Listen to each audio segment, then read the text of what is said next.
વડોદરા ખાતે યોજાયેલ ક્લસ્ટર કબડ્ડી સ્પર્ધામાં માનવ કેન્દ્ર સ્કૂલના વિદ્યાર્થીઓએ બાજી મારી. કરજણ તાલુકાના કંડારી ગામ ખાતે આવેલ માનવ કેન્દ્ર જ્ઞાન મંદિર સ્કૂલના વિદ્યાર્થીઓએ કબડ્ડી સ્પર્ધામાં બાજી મારી છે.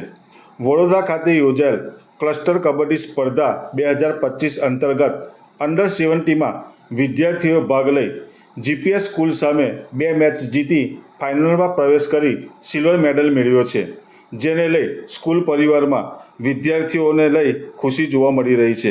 વિદ્યાર્થીઓની આ સફળતાને લઈ શાળા પરિવારમાં ખુશી વ્યાપી ચૂકી છે.